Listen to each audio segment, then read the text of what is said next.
Bonjour, j'espère aujourd'hui de réussir à vous présenter trois théorèmes assez intéressants des années 70 et 80. Chacun sera, pour l'énoncé sera qu'il y a une classe de complexité qui est contenue dans une autre. Et d'abord, il faut juste une petite discussion de la distinction entre des problèmes de décision et des problèmes de recherche. Donc, soit P un polynôme et psi une application de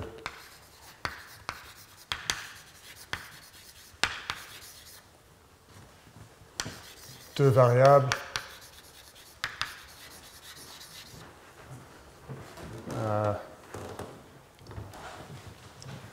x dans 0, 1, x c'est juste une suite finie de 0 et 1, et y dans 0,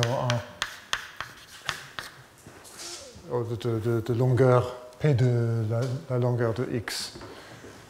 Alors, le problème de décision existe-t-il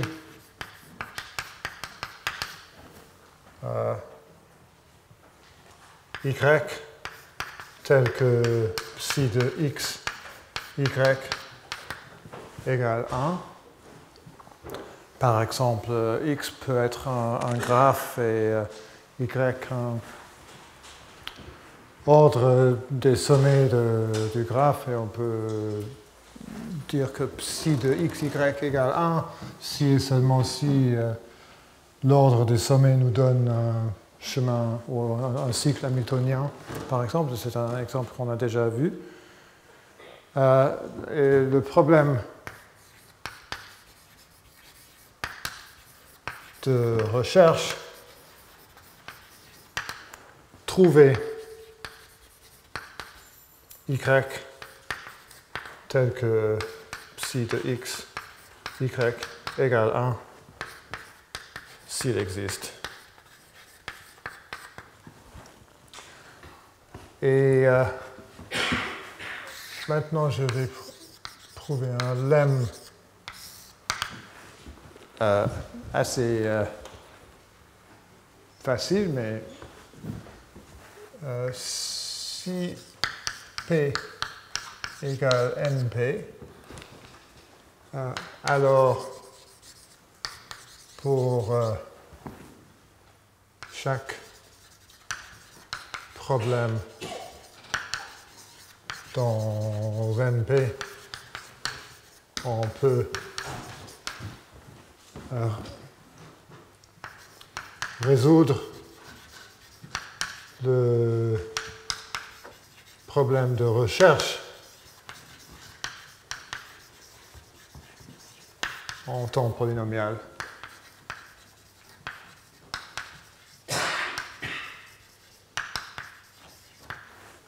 Par la définition de NP, on peut résoudre le problème de décision, mais on peut, si on a un algorithme pour lequel le temps de calcul est polynomial, pour résoudre le problème de décision, on peut même trouver un certificat y étant donné le x. Par exemple, si P égale NP et on a un graphe et vous me promettez que le graphe contient un cycle hamiltonien, je peux utiliser ce miracle que P égale NP pour trouver un cycle hamiltonien. Preuve. Alors,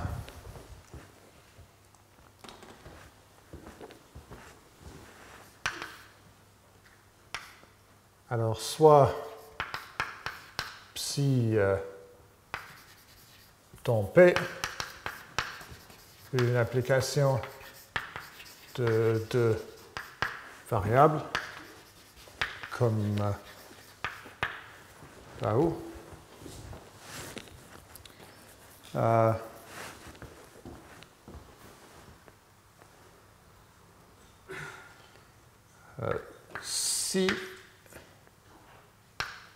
S'il existe y tel que psi de x, y égale 1, on peut en trouver un en utilisant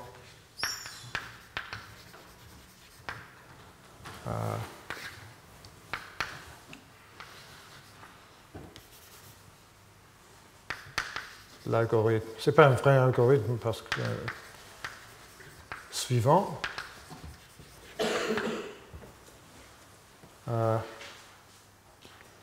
D'abord,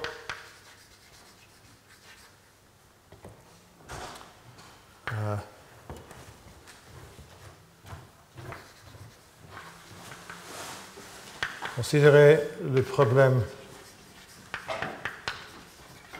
de décision. Existe-t-il y tel que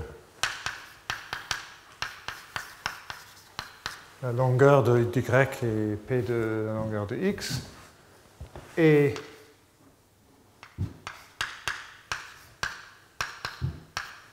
le premier coordonnée de y égale 1,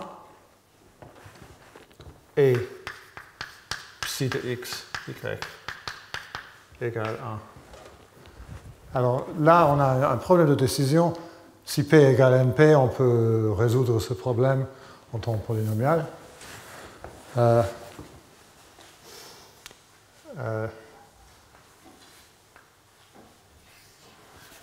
Si p égale np, on peut le résoudre en temps polynomial.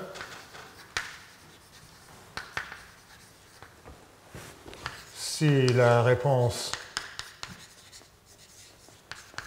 est oui,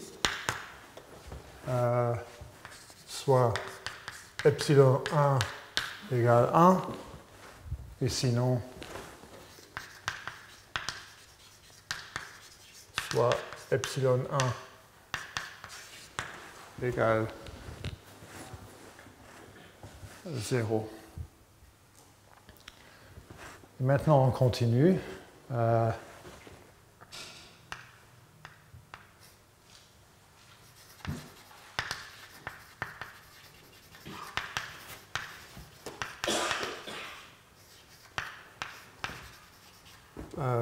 Par considérer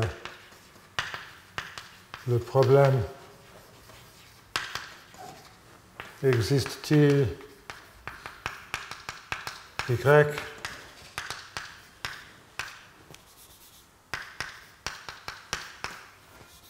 de taille p de la taille de x tel que y1 égale epsilon 1, y2 égale 1, et psi de x, y égale 1. Et si oui, alors epsilon 2 égale 1, et sinon epsilon 2 égale 0. Et on continue comme ça.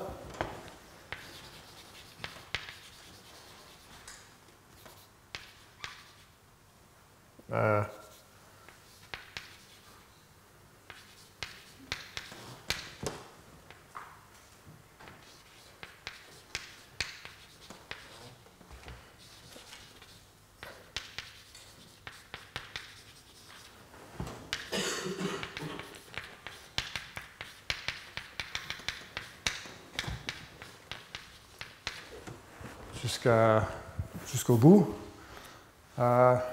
Et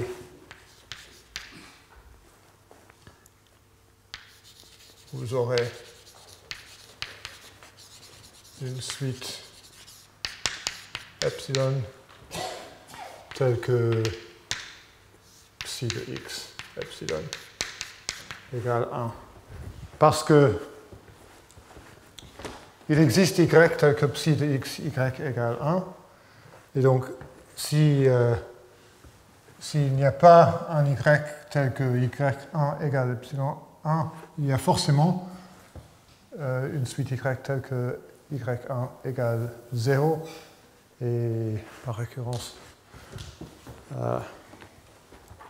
on peut continuer jusqu'à la fin. C'est peut-être plus facile de penser à un exemple, comme par exemple, si on a un graphe, si on peut, si P égale NP, et on veut trouver un cycle hamiltonien, par exemple, dans un graphe, on peut commencer à un sommet, on peut poser la question, est-ce qu'il y a un cycle hamiltonien qui commence comme ça? Sinon, est-ce qu'il y a un cycle hamiltonien qui commence comme ça? Et forcément, il y aura un voisin qui peut servir comme le deuxième sommet dans le cycle hamiltonien. Et puis, on peut continuer comme ça. C'est juste un argument plus général c'est le même argument, mais en général. Alors, dont on a vraiment besoin, c'est pas ça, mais quelque chose avec une preuve assez similaire.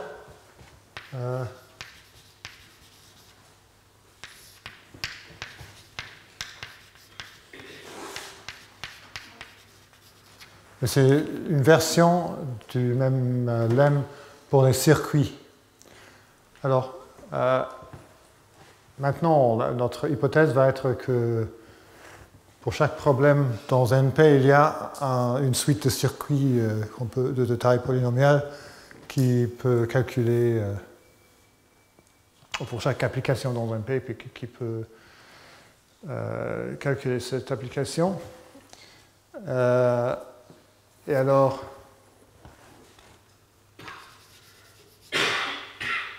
pour tout psi de deux variables dans P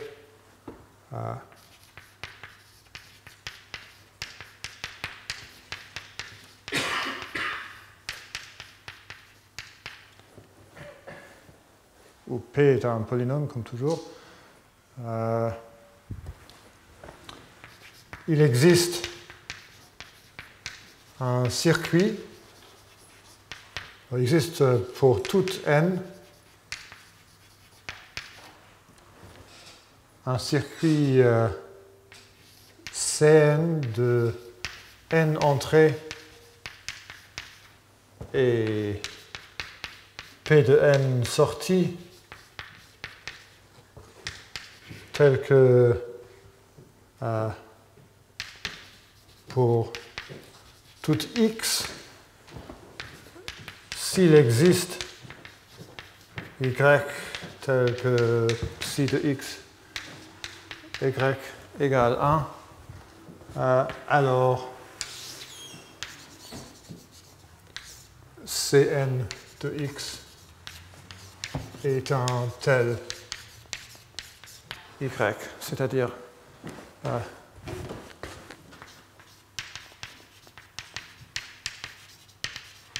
psi de x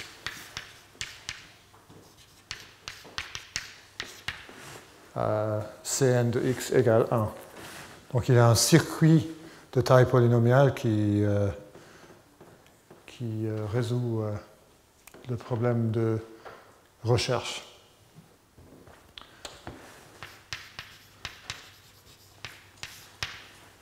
Et en gros, la preuve est la même idée, mais les détails sont un tout petit peu différents.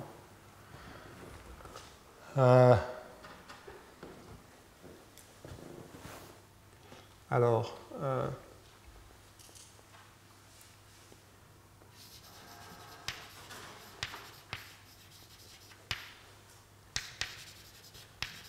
par un circuit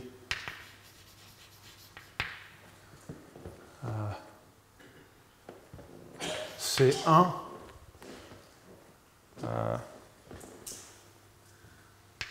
tel que de taille polynomiale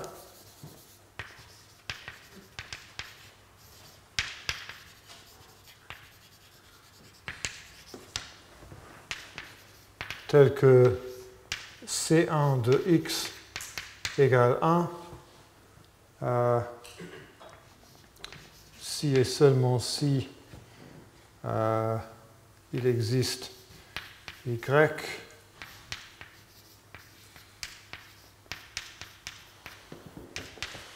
tel que y1 égale 1 et psi de x y égale 1. Alors, ce circuit existe grâce à notre hypothèse qu'on a un problème de décision dans NP. Et donc, grâce à notre hypothèse, il y a un circuit de taille polynomiale qui peut nous dire s'il existe un tel y. Et maintenant, l'idée est que la sortie de ce circuit-là va être une partie de l'entrée du prochain circuit.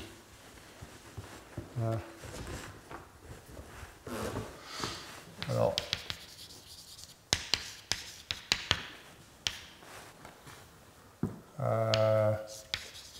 trouver un circuit C2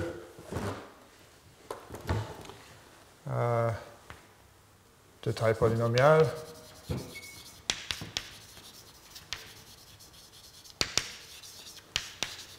tel que C2 de x égale 1 si et seulement si il existe y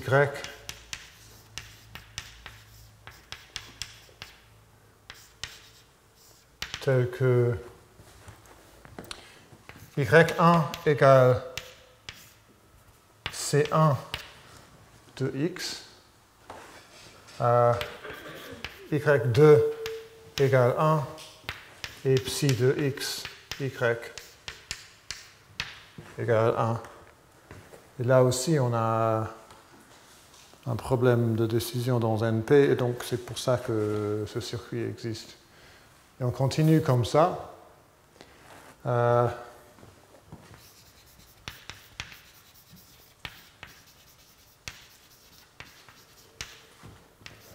Jusqu'à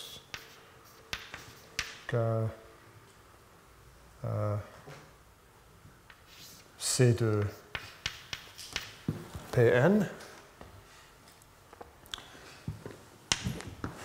Alors juste pour être un peu plus, pour expliquer un peu plus, C2 pour ses entrées, x, mais aussi la sortie de C1. Donc si on a x comme ça, on a un circuit C1 et C2, on a quelque chose comme ça, et C3 va avoir deux entrées de C1 et C2 et les entrées de X. Donc le circuit à la fin va être un peu compliqué à dessiner, mais l'idée n'est pas trop compliquée. Et à la fin,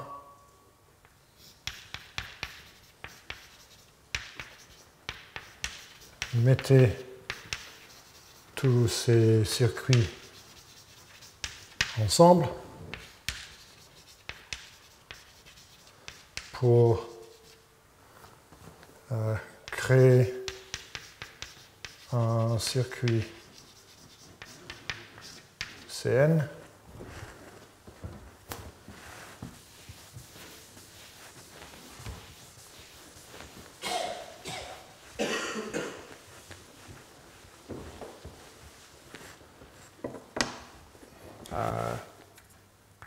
De n entrées,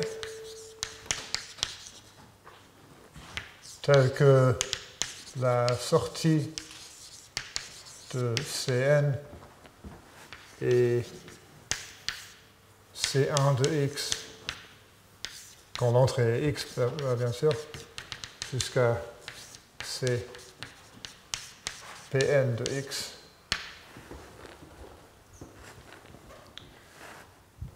Et maintenant, s'il existe y tel que psi de x, y égale 1, et pour la même raison qu'avant, la sortie va être un tel y, et sinon la sortie va être, je crois que la sortie va être 0, 0, 0, 0, 0,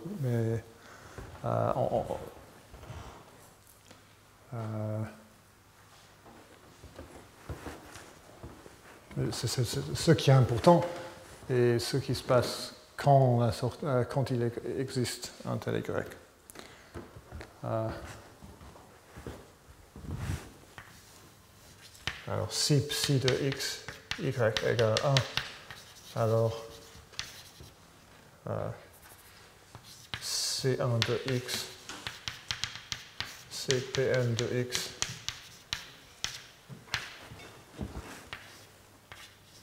est un tel. Pardon, si il existe y tel que est un tel y.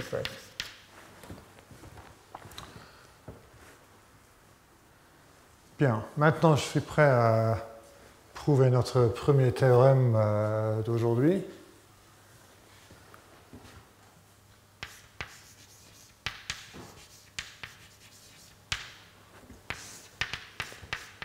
En anglais, c'est the Karp-Lipton theorem, le théorème de Karp et Lipton.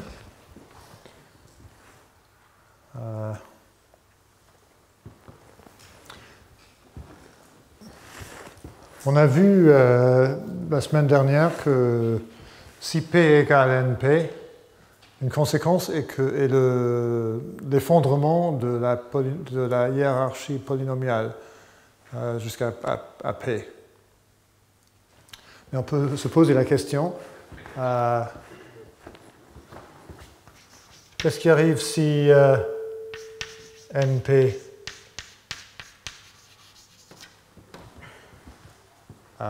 est contenu dans P poly? Alors P poly est une classe plus grande que P, parce que c'est la version non uniforme de P.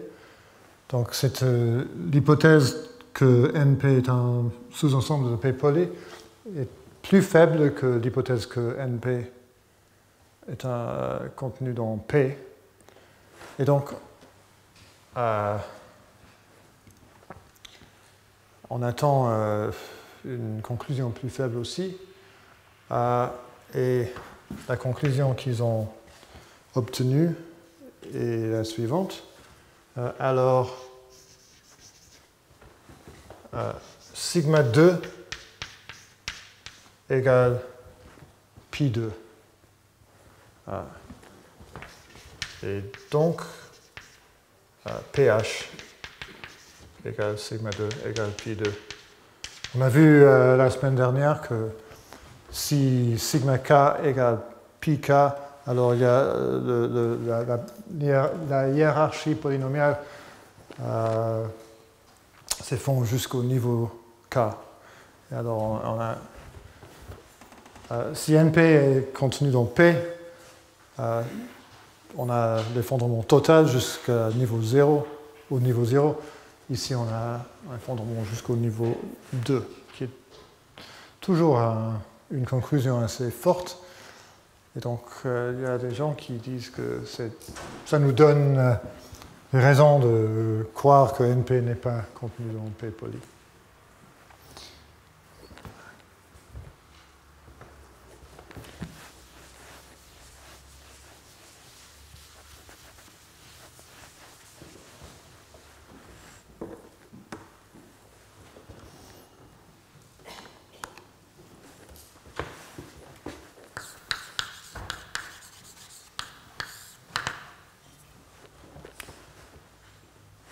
Alors, je vais...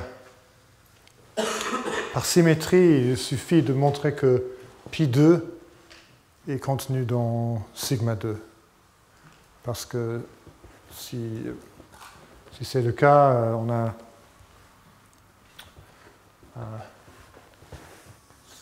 par symétrie, on a l'autre inclusion aussi.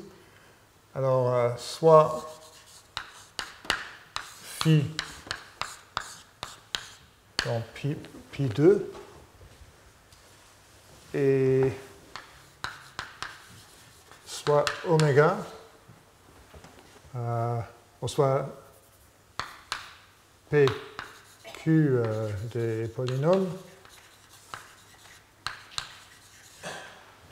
et soit oméga dans P une application booléenne telle que phi de x égale 1 si et seulement si pour pi2 on commence avec la quantification universelle. Et alors, pour toute y dans 0,1 puissance p de x, il existe z dans 0,1 puissance q de x tel que oméga x, y, z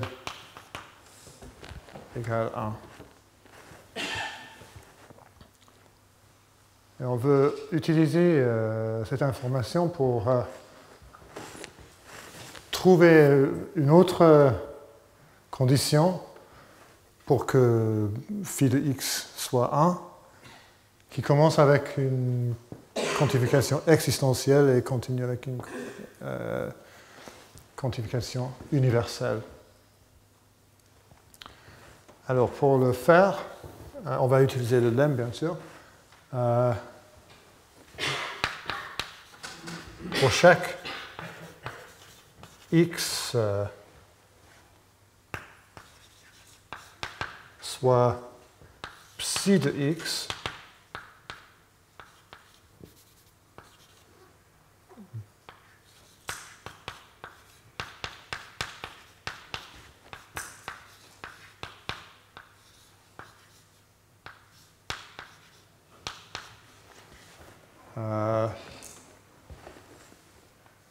l'application définie par... Alors, juste...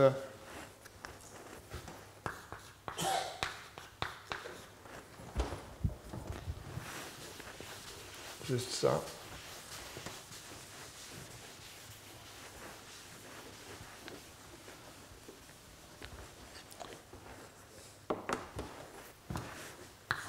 Psi de x égale 1, psi de x d'y égale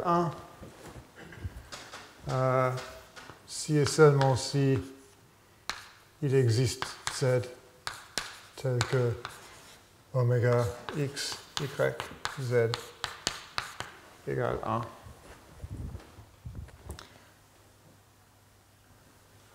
Alors, juste pour...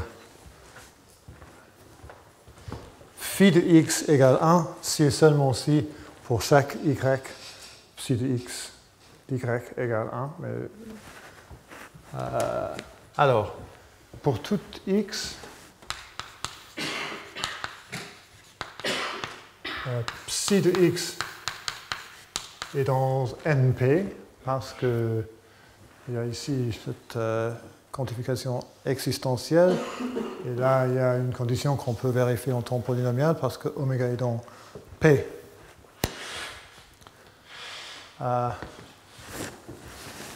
Et donc, par l'hypothèse que NP est contenu dans P poly, il existe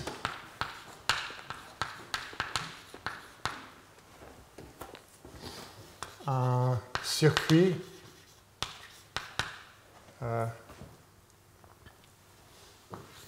C qui dépend de X, mais de taille polynomiale, tel que si psi de x y égale 1, alors oméga x y cx dy égale 1. Si le problème de décision a la réponse oui, alors on peut trouver un certificat en utilisant ce circuit C de X par le lemme qu'on vient de prouver.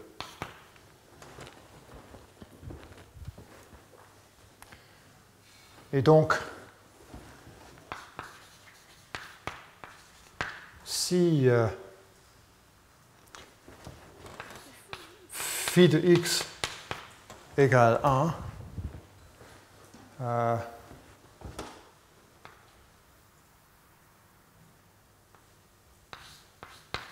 et alors, pour tout y, psi x y égale 1, il existe C de x tel que pour tout y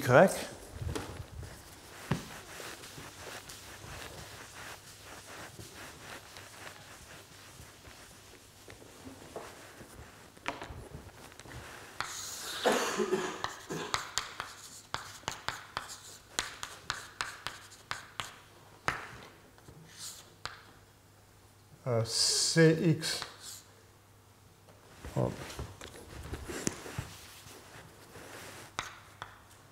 oméga de x, y, cx,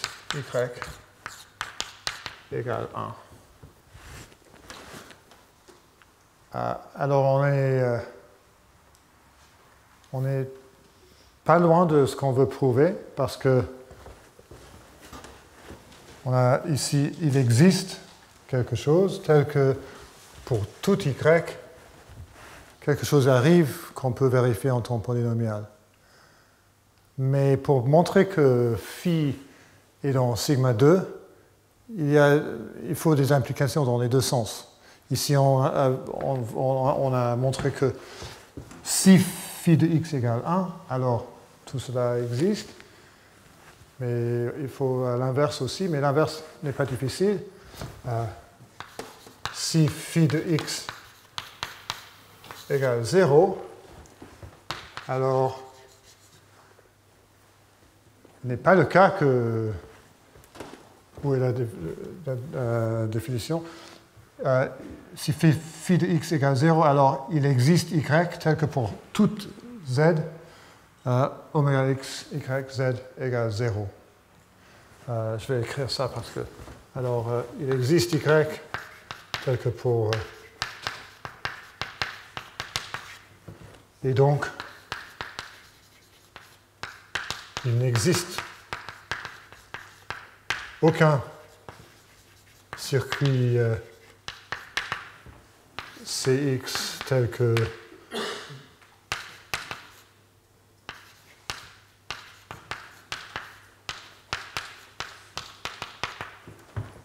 c'est impossible s'il existe un y tel que pour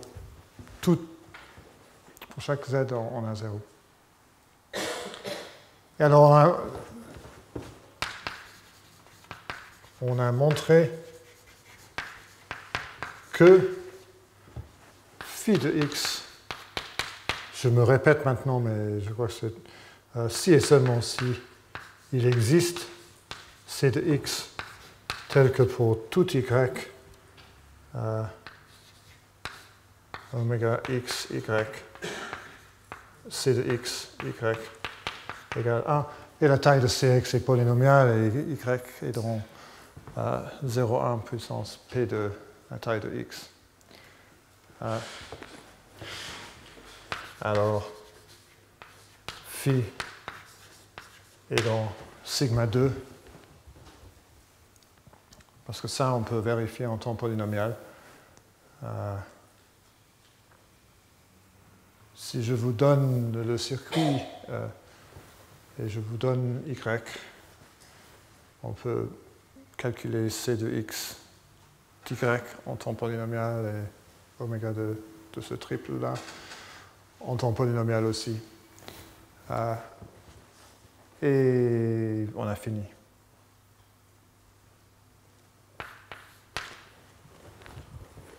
C'est le théorème de Karpe-Lipton.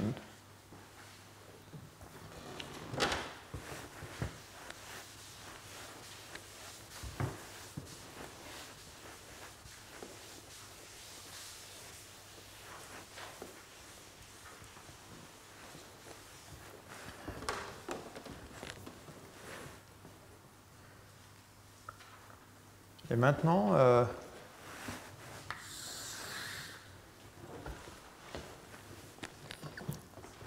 je vais expliquer pourquoi, quand j'ai défini quelques classes de complexité il y a 2 semaines, j'ai parlé de p-space, mais pas de np-space. Alors, on a eu p-space, mais pourquoi pas np-space? C'est-à-dire des applications qu'on peut calculer avec une machine de Turing non déterministe qui utilise l'espace polynomial. Et la raison est que les deux sont égaux. Et ça, on va voir maintenant. C'est pas évident parce que voilà, si on essaie de peut-être il faut réfléchir un tout petit peu pour voir que c'est pas trivial. Alors, si on a un problème dans p-space, on peut calculer, si on a une application dans p-space, on peut calculer phi dans np-space, on peut calculer phi, mais le temps, il est possible que le temps du calcul soit énorme, soit 2 puissance p de n pour une entrée de taille n. Et donc le certificat, si on utilise une machine non déterministe, ou si on utilise un certificat, la longueur du certificat peut être exponentielle et pas que polynomiale. Et donc si on veut vérifier chaque certificat, la vérification va être... la longueur des certificats va être énorme, et donc on ne peut pas le faire en espace, on ne peut pas faire ça facilement en espace polynomial. Alors, c'est pour cette raison que ce n'est pas évident que np-space est contenu dans p-space, mais c'est le cas. Avant de le prouver, il faut une petite définition.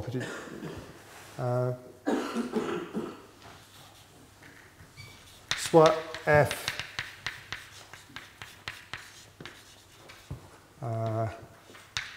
une application croissante et raisonnable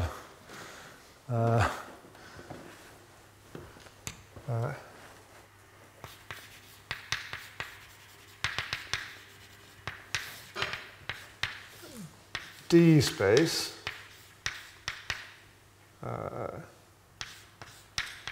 Fn. D, c'est pour déterministe. Et la classe d'application qu'on peut calculer en espace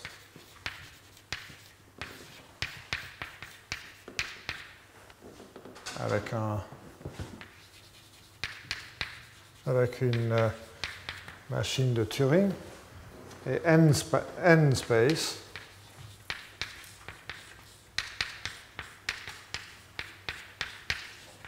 et la classe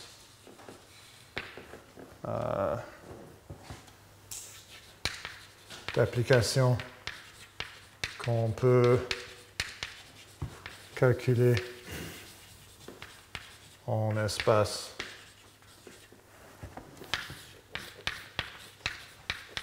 en temps avec une machine de Turing non déterministe.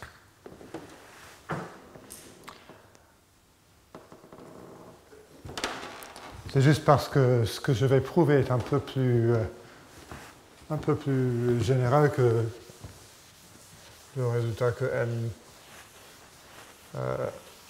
n p space est contenu dans p space.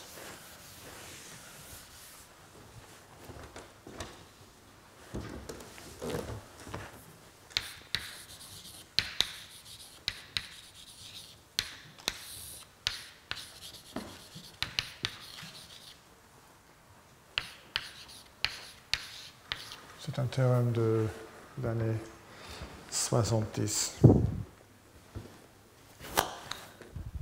C'est si Fn est au moins logarithmique, alors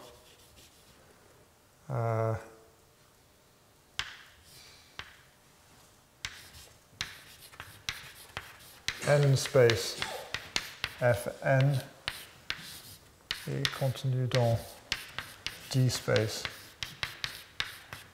Fn carré.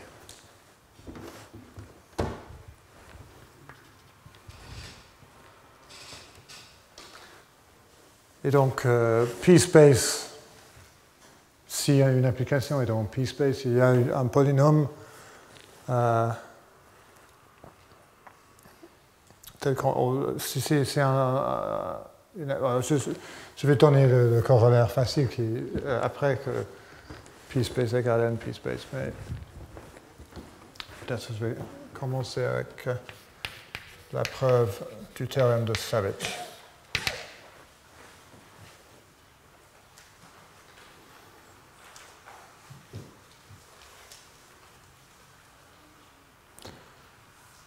Alors,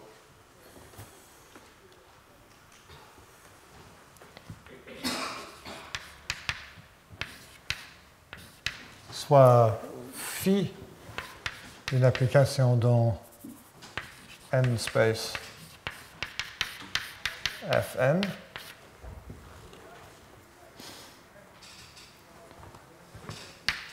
soit T, une machine de Turing non déterministe qui calcule phi en espace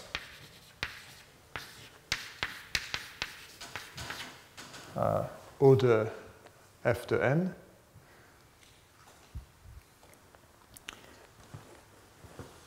et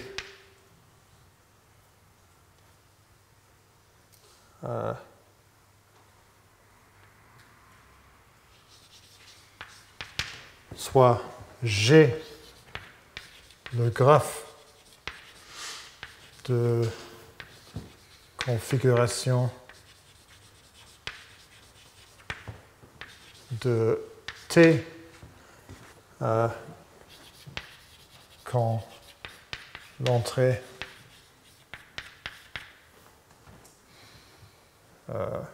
est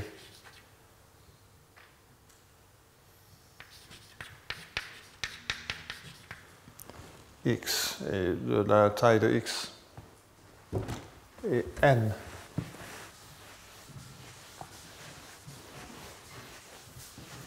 Alors on a, juste pour vous rappeler, on a les sommets du graphe des configurations sont les configurations possibles de la machine de Turing, et il y a une arête d'un sommet à un autre si s'il y a un des deux fonctions de transition qui prend cette configuration et nous donne l'autre. Et comme la semaine dernière, je veux ajouter un sommet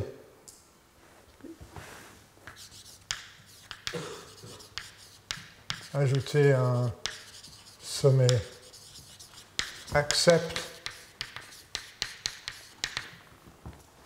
Alors, voilà la configuration initiale.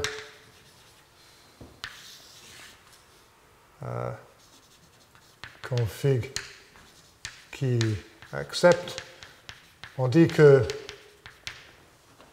je répète ce que j'ai dit la semaine dernière, on dit qu'une configuration accepte si l'état de la tête est alt et la sortie est 1. Et finalement,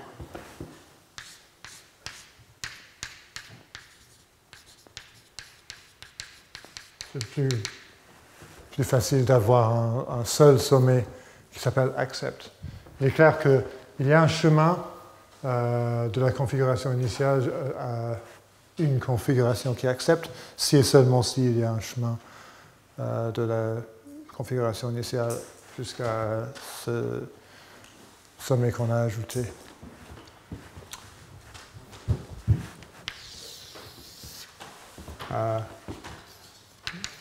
Lié à toutes les configurations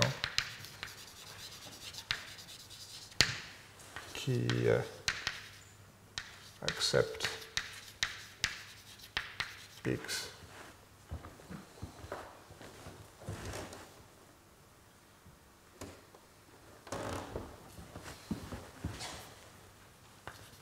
Il est possible qu'il n'y en a pas, mais s'il n'y en a pas, alors il n'y a pas d'arête liée à la configuration accept.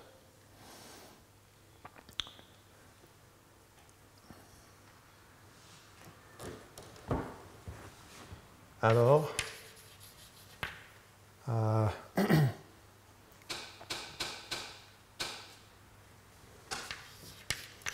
phi de x égale 1 si et seulement si il existe un chemin orienté de la configuration initiale à la configuration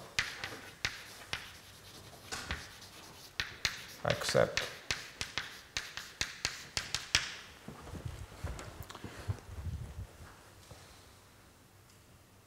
Et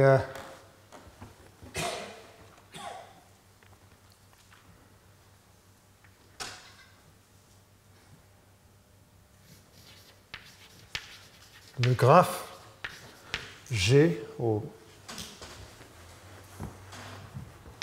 peut être calculé en espace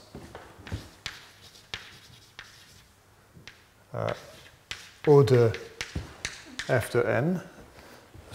Il faut être clair ce que je veux dire par ça, c'est-à-dire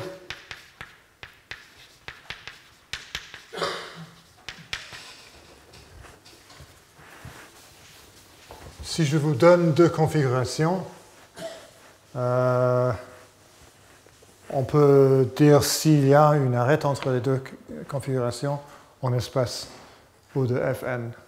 C'est-à-dire pour deux configurations C et C', on peut déterminer en espace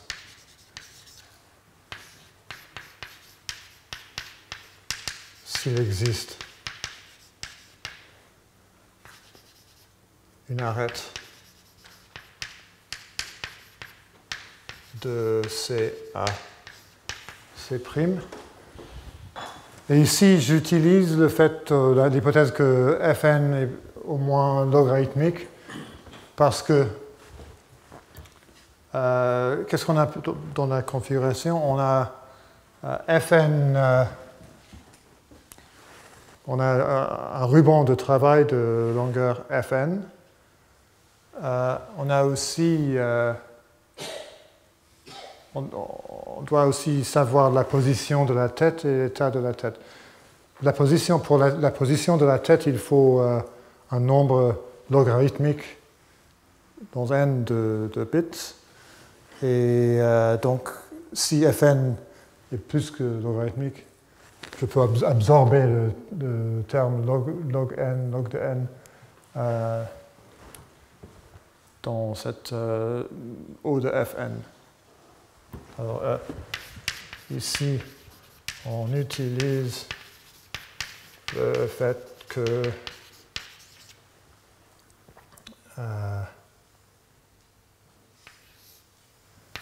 Fn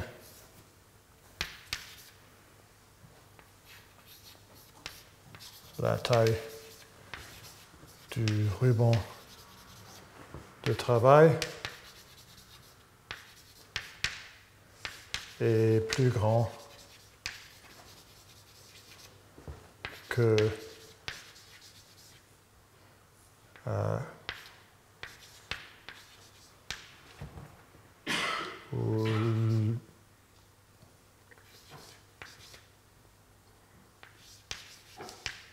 le logarithme de n et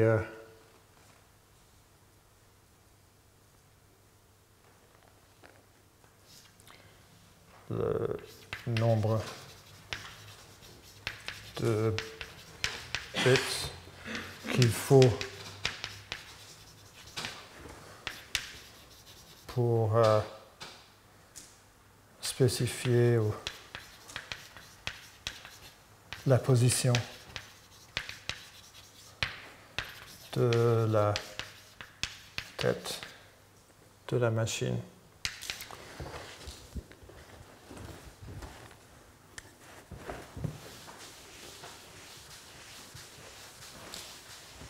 Alors, le vrai problème mathématique est le suivant. On a un graphe, on a deux sommets. Il faut combien d'espace pour déterminer s'il y a un graphe orienté, combien d'espace pour voir s'il y a un chemin orienté entre les deux sommets x et y. Il y a un nom pour ce problème. ST con et le problème de déterminer s'il y a un chemin orienté entre de S à T dans un graphe orienté.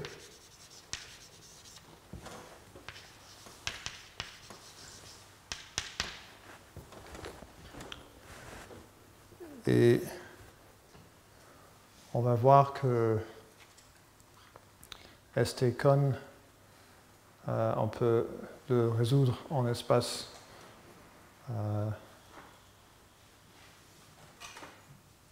on va voir. Je crois que il me faudra, je crois, encore 10 minutes. Donc je crois que c'est maintenant, je n'ai rien fait pour l'instant, sauf quelques définitions, mais je crois que je vais donner la preuve jusqu'après la pause. Et on va voir qu'on a besoin de moins d'espace qu'on aurait peut-être imaginé. Donc on recommence à 11h01 à peu près, 11h02 peut-être. Alors, on a ce problème STCon, et pour nous, le graphe va être le graphe de configuration de T, de la machine T. Et S va être la configuration initiale et T la configuration qui accepte. Alors,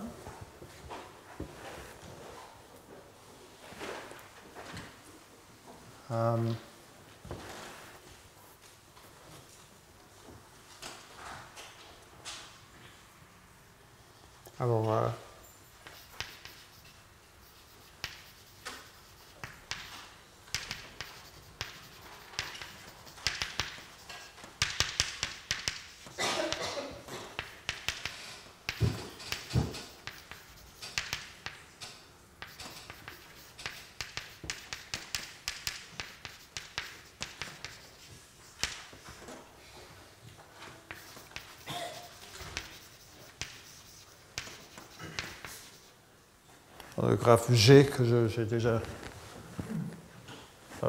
configuration de T. Mais je vais considérer le problème plus général.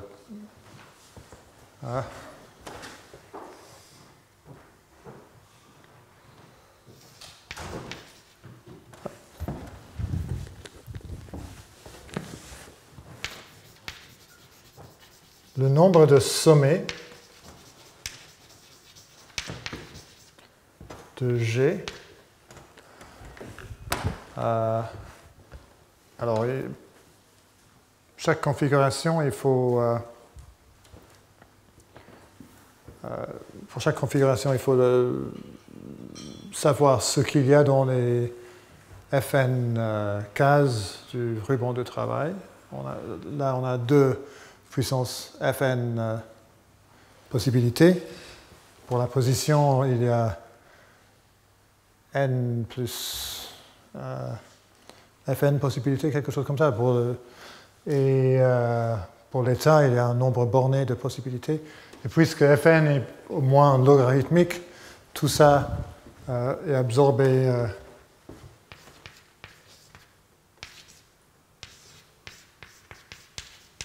dans un terme de puissance ou de Fn.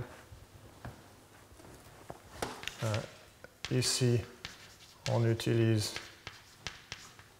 encore une fois que Fn est au moins logarithmique.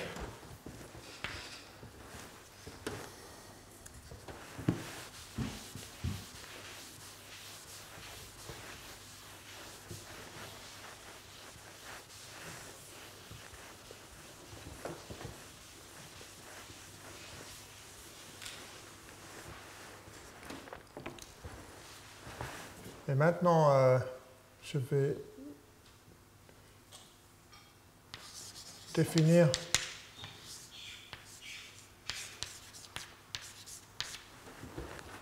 une application booléenne CK pour chaque cas égale 1 s'il y a un chemin orienté de x à y de longueur au plus 2 puissance k.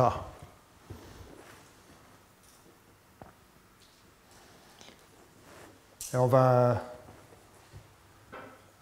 montrer par récurrence que la quantité d'espace qu'il faut pour calculer ck n'est pas trop grand. Alors, pour calculer C0 xy, c'est-à-dire C0 xy égale 1 s'il y a un chemin de longueur au plus 2 puissance 0, c'est-à-dire un chemin de longueur au plus 1. Alors, C0 xy égale 1 si seulement si soit x égale y, soit il y a une arête entre x et y. On a déjà vu que on peut calculer s'il y a une arête entre x et y en temps O de f de n.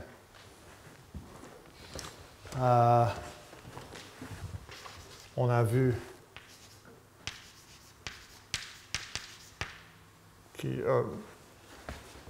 qu'on peut le faire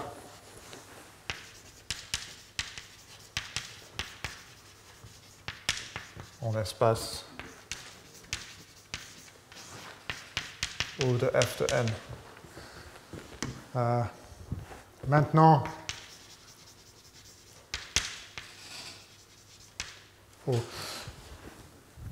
soit θ de k, la quantité d'espace qu'il faut pour calculer ck de x et y. Alors on a vu que θ0 égale O de f de n.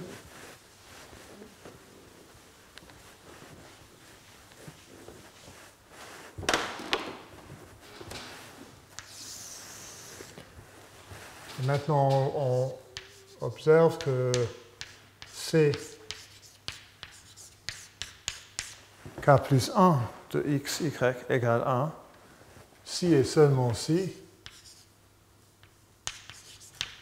il existe un sommet U tel que ck xu égale 1 et ck u y égale 1. Pourquoi? Parce que si on a un chemin de x à y de longueur 2 puissance k plus 1, le mi-point de ce chemin aura une distance au plus 2 puissance k de x et 2 puissance k de y. Et inversement, s'il existe un U comme ça, on a un chemin de longueur de puissance k. Alors ça nous donne un algorithme facile. On vérifie chaque U.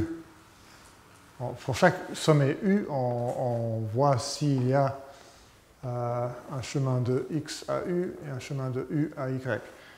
Il faut réfléchir pour voir combien d'espace il faut pour faire ce calcul. Alors si je vous donne un sommet U, vous pouvez utiliser un espace θk pour voir s'il y a un chemin de x à U de longueur de puissance k.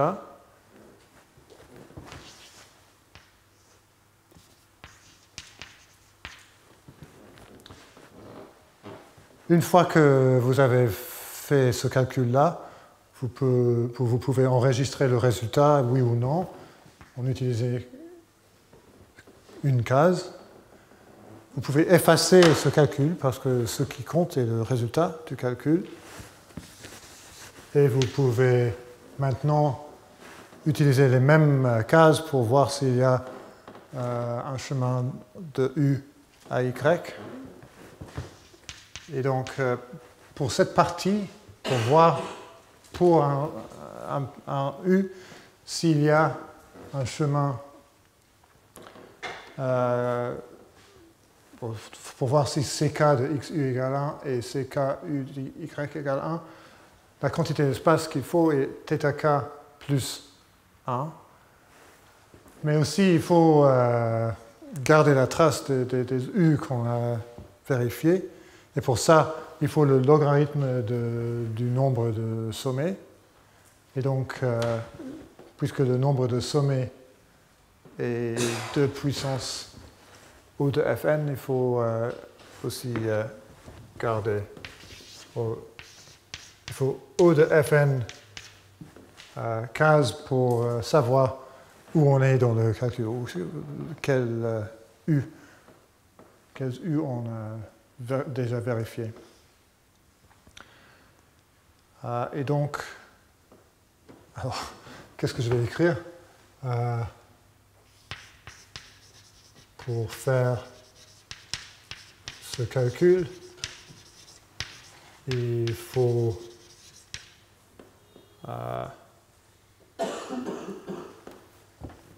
un plus θk case pour vérifier un U donné.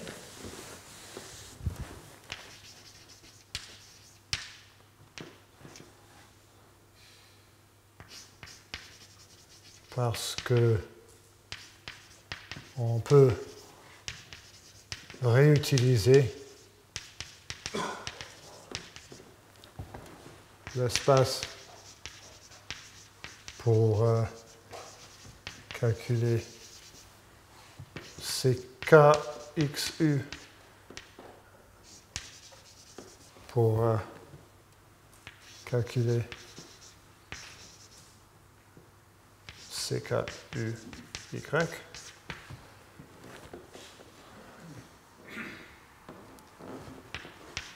Et pour garder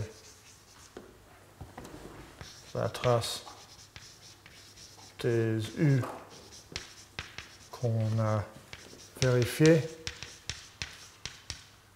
il faut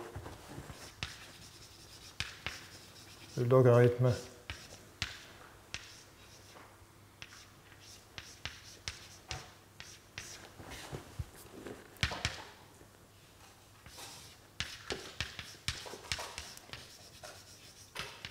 ce nombre-là de cases.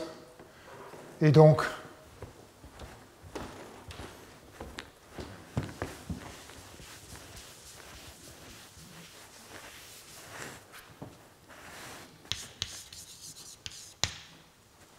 θk plus 1 égale θk plus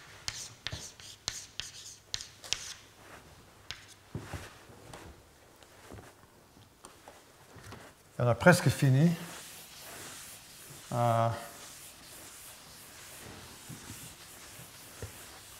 Alors, le nombre de sommets égale 2 puissance O de Fn. Et donc, s'il y a un chemin entre deux sommets, il y a un chemin de longueur au plus 2 puissance O de Fn. Et donc, quand K arrive à O de Fn en infini, alors θk égale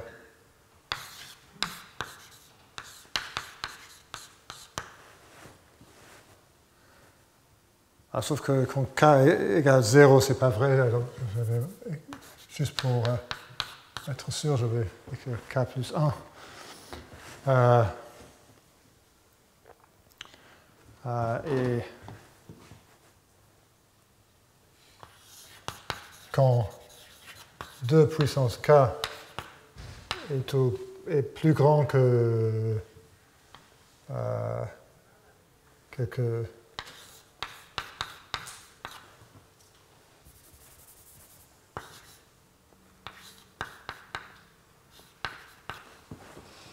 de puissance Cfn, où C est une constante, Ck xy égale 1 si et seulement si il y a un chemin entre O2 x à y dans le graphe. Et alors, donc, on peut résoudre le problème ST-con pour G en espace Fn carré. Il y a un Fn ici, et l'autre Fn est parce que K, il faut choisir K être égal à Fn, ou de Fn. Et ça termine la preuve du théorème de Savich. De Savich, je veux dire.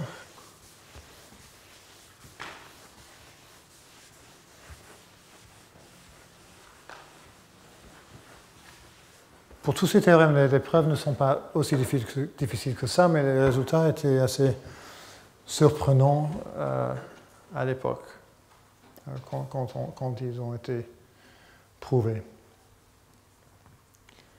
Alors, juste rapidement, corollaire.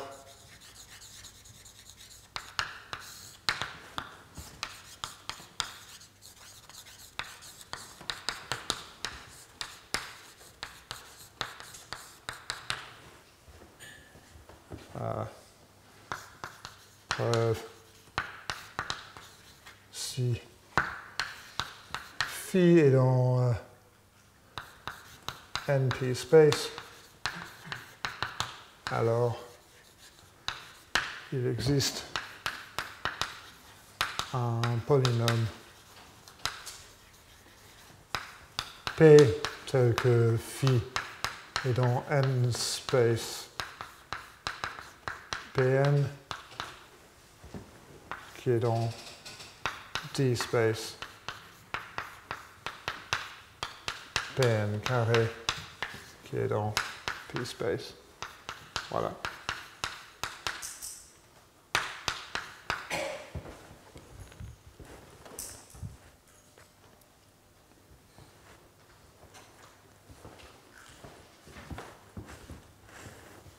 Et exp space est dans nexp space est contenu dans exp space et des choses comme ça aussi, mais ça c'est peut-être le corollaire le plus intéressant.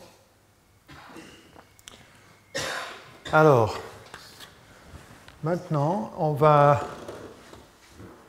parler un peu plus de ce problème ST-con qui joue un rôle très important dans la théorie de complexité, surtout pour les classes un peu moins puissantes que P, comme par exemple L.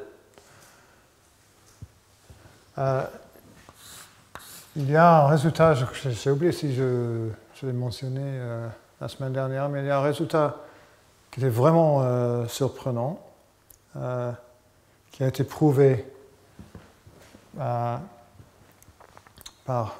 Immermann et Salepcheny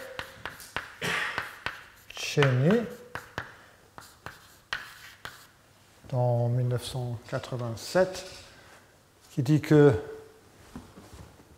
L, pardon, pas ça, ça serait vraiment surprenant, que NL égale co-NL. Aujourd'hui, je vais prouver quelque chose qui est le lemme principal qu'il faut pour établir ce théorème. Pour finir la preuve du théorème, il faut parler un tout petit peu de la complétude pour les classes de complexité que je vais faire pas la semaine prochaine, mais ni la semaine d'après parce qu'il y a un jour férié, mais la semaine après. Alors dans 2 cours. Mais ce que je vais prouver aujourd'hui est déjà assez surprenant. Et c'est que le problème ST-con appartient à CoNL. On va voir que c'est facile de voir que ST-con est dans NL, mais le fait que ST-con est dans CoNL est beaucoup moins évident. Alors, théorème.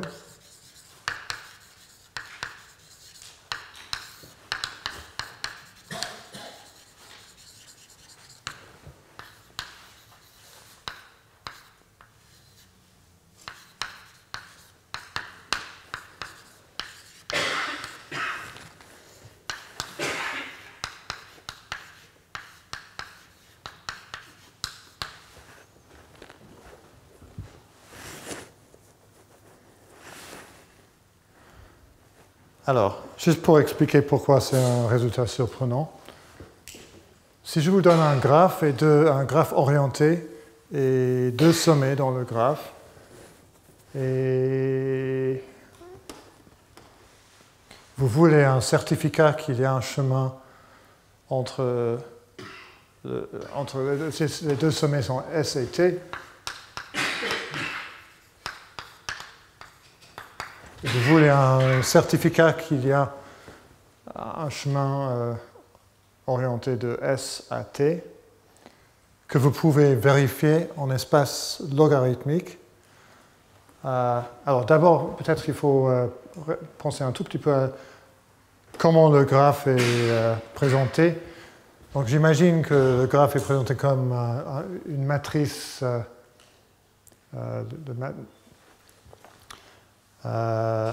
alors ici, il y a tous les sommets encodés. Il y a n sommets, donc pour chaque sommet, il y a une suite d'un nombre logarithmique de bits pour coder le sommet. Et ici aussi, il y a des codages des sommets. Et là, on a s'il y a une arête de ce sommet-là à ce sommet-là. On a la matrice d'adjacence. D'adjacence, merci, c'était le mot qui m'échappait. Alors,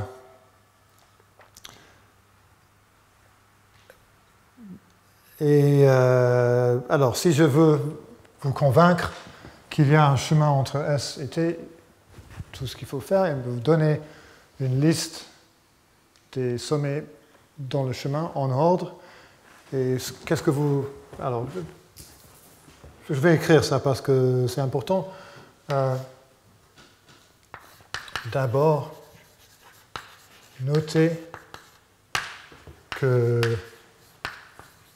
s'il y a un chemin de S à T, on peut le certifier en donnant une liste S égale S0, S1 jusqu'à SM égale T.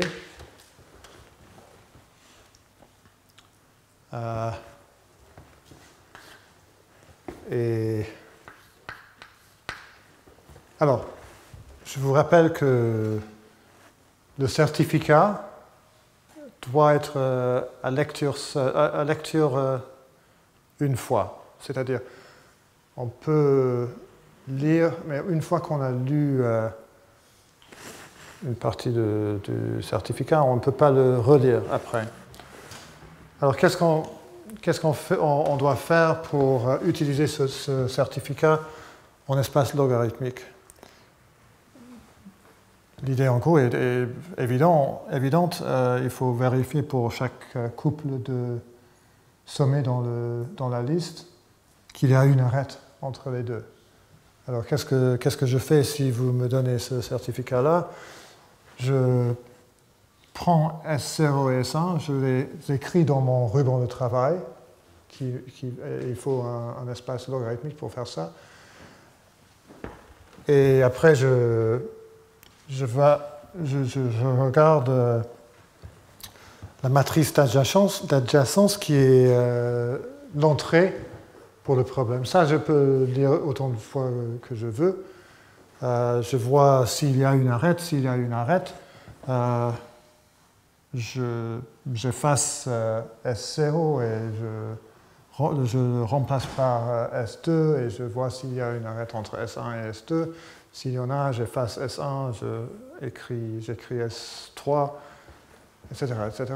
Et j'ai besoin d'un espace logarithmique pour vérifier qu'il y a une arête entre chaque SI-1 et SI et qu'on arrive à T.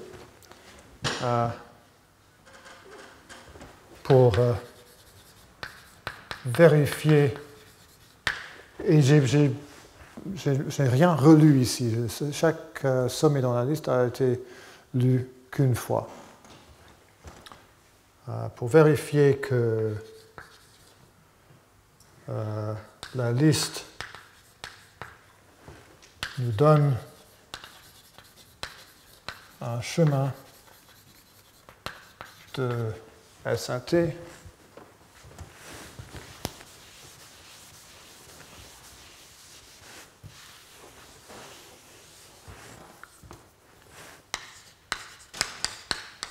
il suffit d'utiliser un espace logarithmique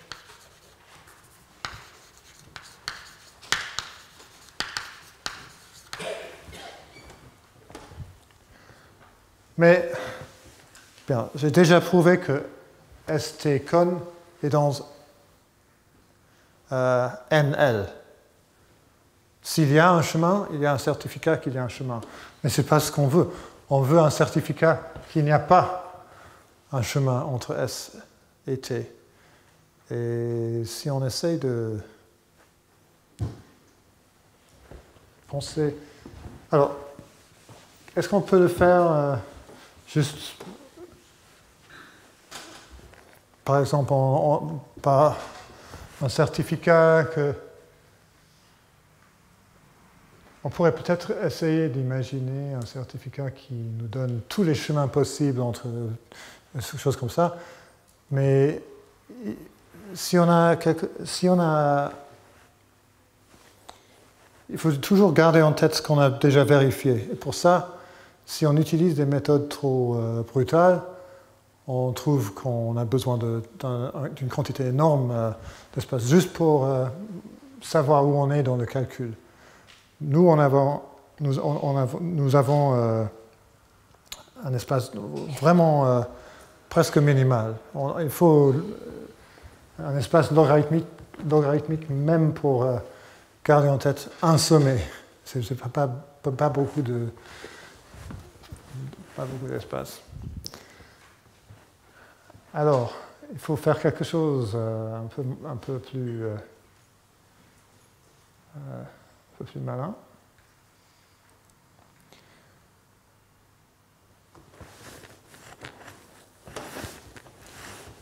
Et l'idée est de suivre la suivante.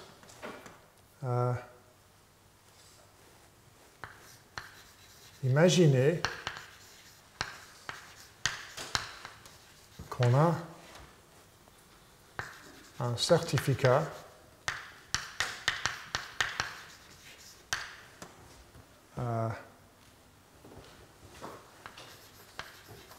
que le nombre de sommets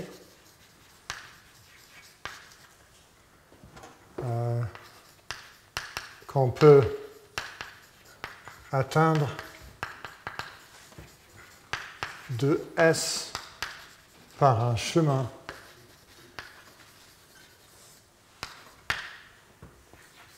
de longueur au plus K et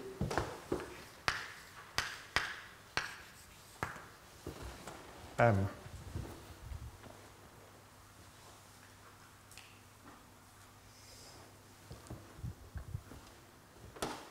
Et soit AK, l'ensemble de ces sommets.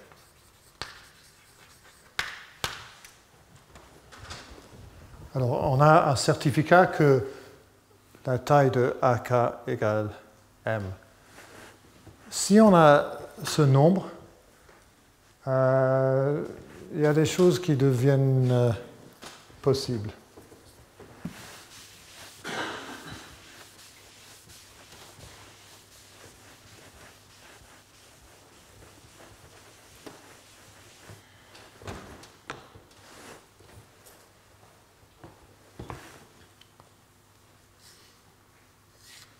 On peut maintenant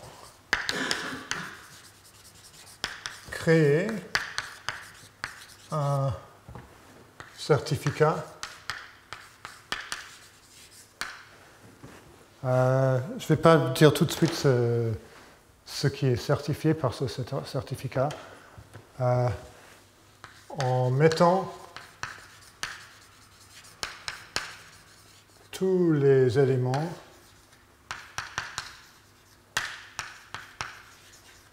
de AK en ordre lexicographique.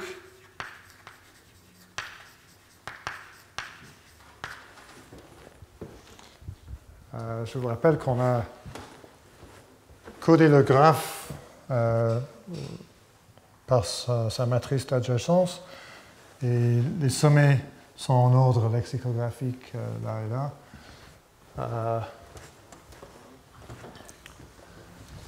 Et en donnant pour chaque Y dans un cas un chemin de longueur au plus K de S à Y. Alors ça nous donne...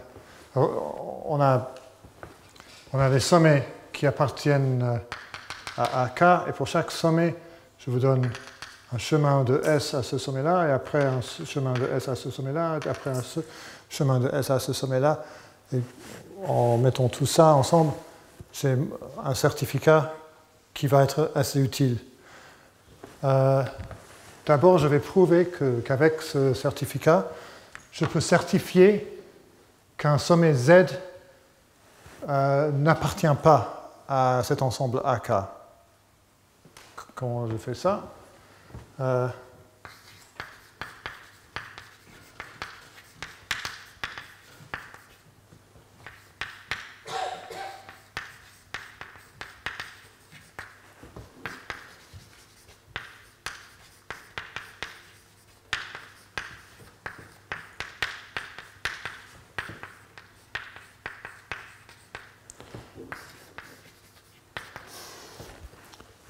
Et comment est-ce qu'on fait ça?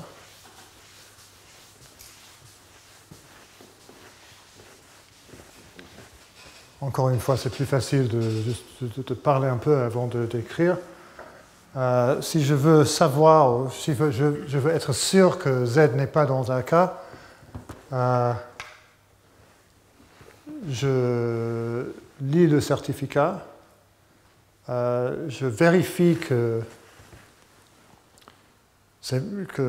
y a vraiment, pour chaque y dans un cas, je ne sais pas ce qui est un cas, mais je vérifie pour chaque y qu'il y a un chemin de longueur plus k de S à ce sommet. Je vérifie que chaque y qui est atteignable est après l'y précédent dans l'ordre lexicographique. Et je compte le nombre d'y que pour lesquels j'ai fait cette vérification. Et à la fin, si je l'ai vérifié, j'ai vérifié pour une suite croissante dans l'ordre lexicographique que pour de taille, de longueur m, que pour chaque sommet dans cette suite, il y a un chemin de longueur O plus k.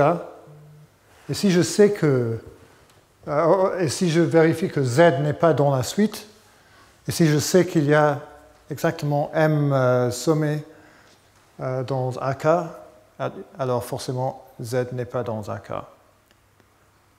Et ce qui est important est que toute cette vérification peut se faire en espace logarithmique. Pour le faire, on vérifie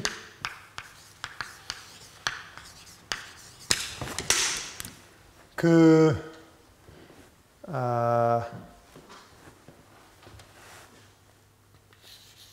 les sommets Y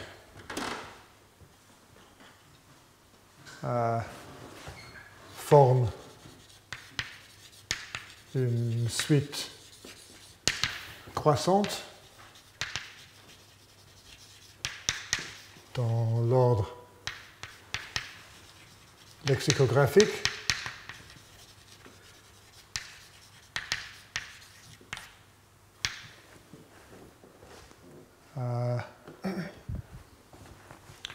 Et que pour chaque Y, il y a le certificat nous donne un chemin de S à Y de longueur O plus K et que le nombre d'Y ou de sommet Y est M.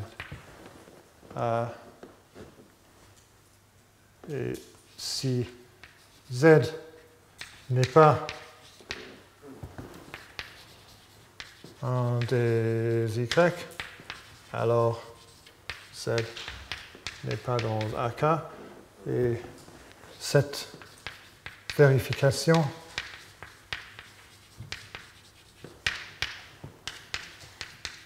peut se faire en espace logarithmique. Le certificat est beaucoup plus long que logarithmique, mais le ruban de travail pour faire la vérification est logarithmique. Il faut un nombre logarithmique pour compter les sommets Y. Il faut, comme j'ai déjà montré, il faut chaque fois qu'on veut vérifier qu'il y a un chemin, ou que le certificat nous donne un vrai chemin, il faut un nombre logarithmique aussi. Il faut compter la longueur des chemins et vérifier que la longueur est moins de k, mais ça aussi, il suffit d'avoir un nombre logarithmique.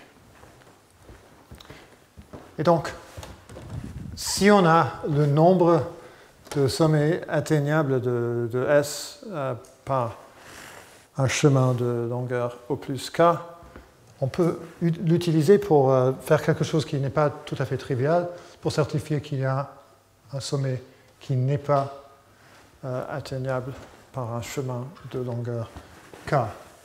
Et donc, on a commencé à faire quelque chose moins trivial. On a trouvé un certificat que quelque chose n'est pas le cas, qu'il n'y a pas un chemin entre deux sommets, mais un chemin d'une certaine longueur. Maintenant, je vais juste... on peut également certifier qu'il n'y a pas un chemin de longueur au plus K plus 1 de S à Z. Même si le nombre, juste pour être sûr, être clair, si j'ai un certificat que le nombre de sommets atteignables par un chemin de longueur O plus K et M, je peux l'utiliser pour certifier qu'un sommet Z n'est pas atteignable par un chemin de longueur O plus K plus 1. Avant, c'était K. Et pour le faire, l'argument est presque pareil,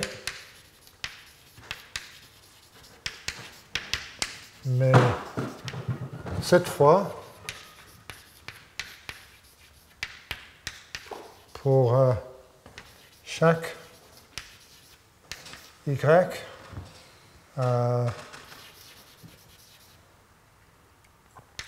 dans la liste, ou dans le certificat, à la place de vérifier que Y n'égale pas Z, on vérifie qu'il n'y a pas une arête de Y à Z. Alors on a la liste des chemins de S au sommet Y. Et pour chaque Y, comme avant, on vérifie que les Y forment une suite croissante, etc. Mais pour chaque Y, on vérifie qu'il n'y a pas une arête. Mais si Z est atteignable par un chemin de longueur plus K plus 1, juste avant d'arriver à Z, il faut être à un Y qui est dans un K. Et donc, si on vérifie que ce n'est pas le cas, on a vérifié qu'il n'y a pas de chemin de longueur K plus 1 de Y à Z.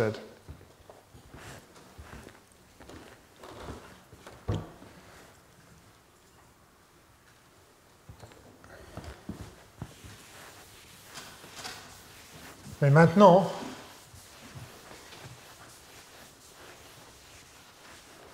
on a presque fini, parce que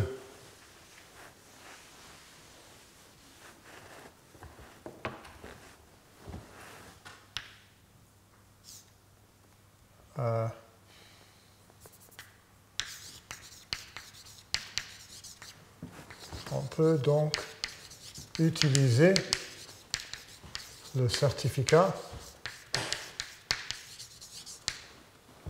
pour certifier le nombre de Z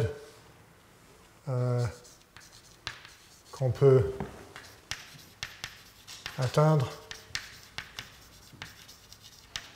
par un chemin de longueur au plus k plus 1, c'est-à-dire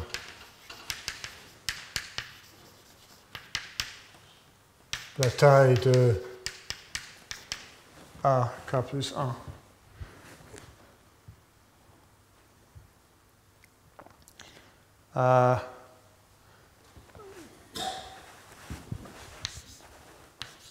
Mais répéter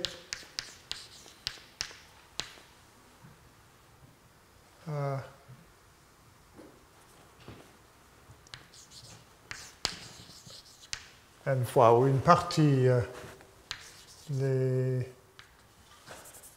la liste de chemins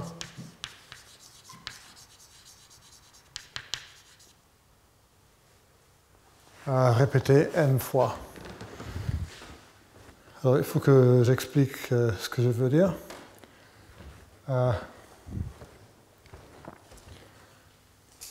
Alors, j'ai les sommets en ordre. Et pour chaque sommet, je peux certifier soit que le sommet est dans AK plus 1, soit en utilisant ce que j'ai fait, ce dont j'ai parlé, soit que le sommet n'est pas dans AK plus 1. Alors en principe, j'ai une méthode de certifier pour chaque sommet s'il est dans AK plus 1 ou pas. Alors pour ce sommet-là, il faut soit, si j'ai toute la liste de chemins au sommet dans un cas, je peux utiliser cette liste pour vérifier soit que ce sommet est dans AK plus 1, soit qu'il ne l'est pas. Et maintenant, si je répète la liste, je peux garder en tête le nombre toujours de la taille de AK. Alors, il n'est pas nécessaire de répéter le certificat de la taille de AK. Ça, je peux garder dans le ruban de travail. Mais ce n'est pas trop important, mais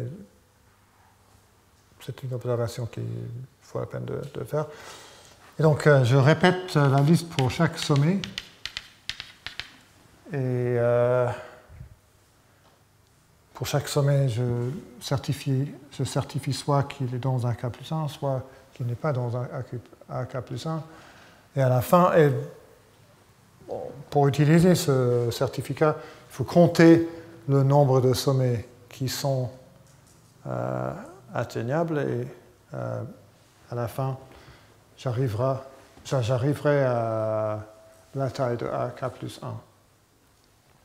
1. Pour chaque sommet en ordre,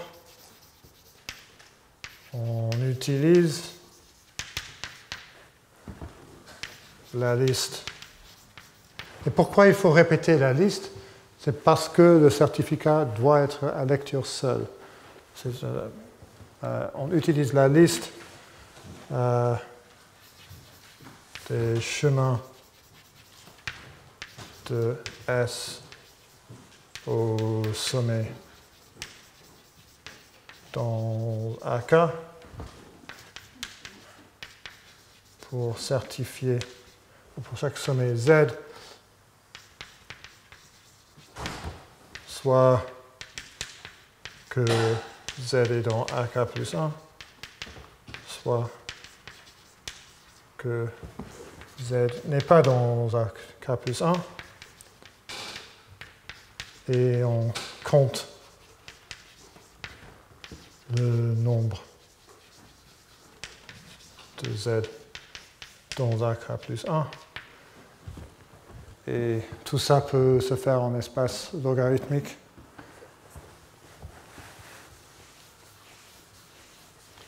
Et on a presque fini.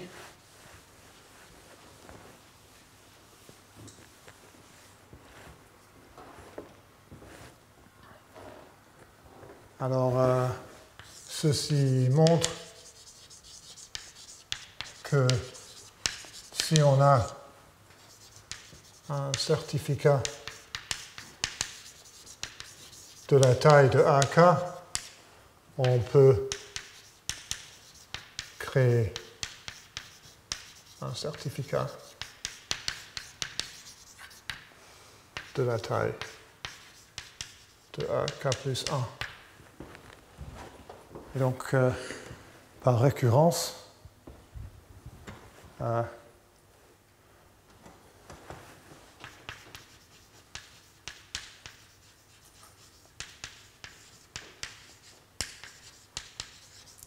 on peut certifier la taille de AN et en utilisant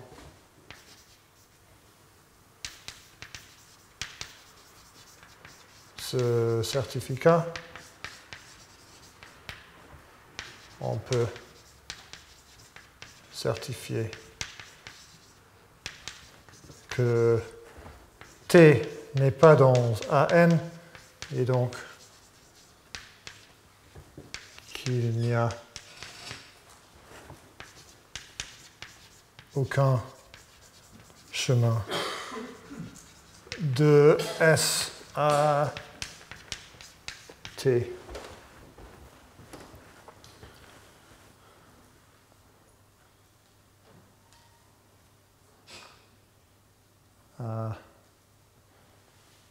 Peut-être je devrais dire que le nombre de sommets qu'on peut atteindre par un chemin de longueur 0 et 1, juste pour commencer la récurrence.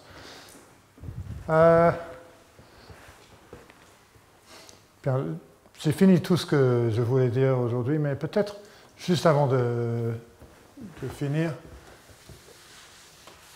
je veux juste parler un tout petit peu du certificat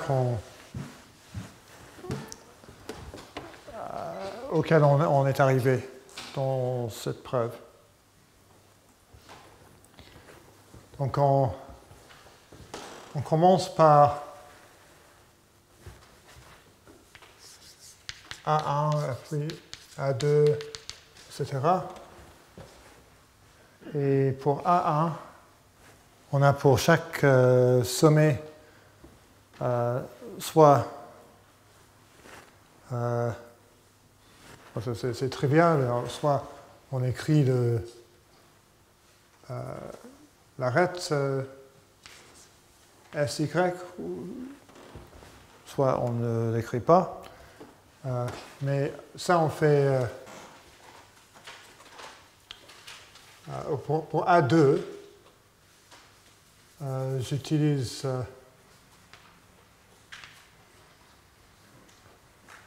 c'est difficile à expliquer. Mais à chaque étape, j'ai quelques listes de chemins de longueur K que je répète n fois. Et donc, la